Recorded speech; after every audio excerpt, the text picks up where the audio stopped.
अगला है पशुओं एवं पौधों द्वारा उत्पन्न रसायन से आत्मरक्षा, self defence by plant and animals. हम पढ़ रहे थे importance of pH in our daily life. क्या पढ़ रहे थे हम? Importance of pH in our daily life, हमारे दैनिक जीवन में पीएच का महत्व, जिसमें हम नेक्स्ट पढ़ रहे हैं कि पशुओं और पौधों द्वारा किस तरीके से आत्मरक्षा की जाती है, वो कैसे प्लांट और एनिमल्स कैसे अपने आप को सेल्फ डिफेंस करते हैं अपने आप का बाय एसिड एंड बेस। तो चींटी देखिए, चींटी जब काटती है तो हमारे को थोड़ा सा तो पेन होता है, हल्की जलन भी होती है। ऐसा इसलिए है क्योंकि चींटी जब अब काटती है तो उस समय वो हमारे बॉडी सेल्स में मेथनोइक एसिड इंजेक्ट करती है। कौन सा एसिड? या जिसे फॉर्मिक एसिड भी कहते हैं। चींटियों के डंक में फॉर्मिक एसिड होता है, मेथनोइक एसिड होता है, जिसके काटने में जलन और दर्द का एहसास होता है। ऐसे ही मधुमक्खी भी जब हमें काटती है तो मधुमक्खी के स्टिंग यानी कि डंक में भी मेथनोइक एसिड होता है। कौन सा एसिड? तेज बोला करो ना यार। हाँ, जिसे फॉर्मिक एसिड भी कहा जाता है।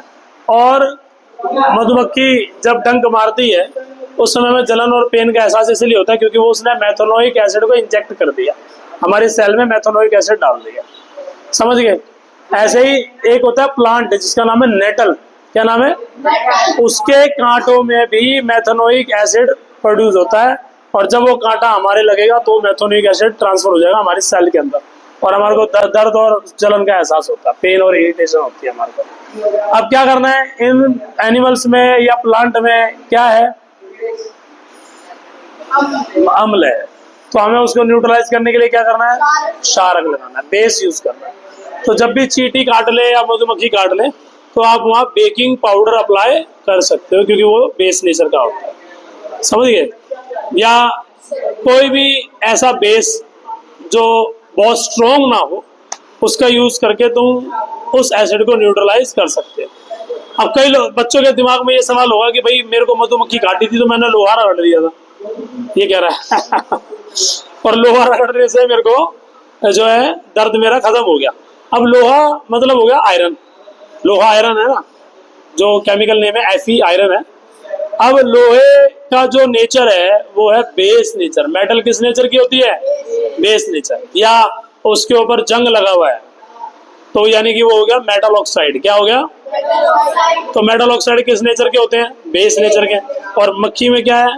अम्ल। और हमने क्या अप्लाई करा? बेस, तो हो गया न्यूट्रलाइज। इसलिए हमें कई बार लोहा रगड़ने पर भी आराम मिल जाता है। समझ आ गई ना मेरी बात?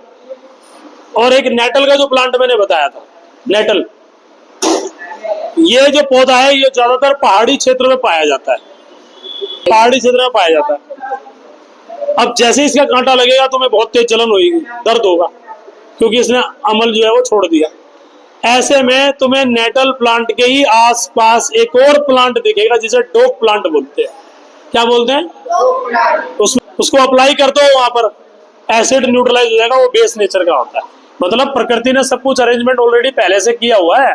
तुम्हारे को नेटल का डंक लग गया तो डोक प्लांट आसपास मिल जाएगा, तोड़ा, दूध निकाला, लगा दिया, तुम्हें रिलीफ मिल जाएगा। समझ में आ रहा है ना?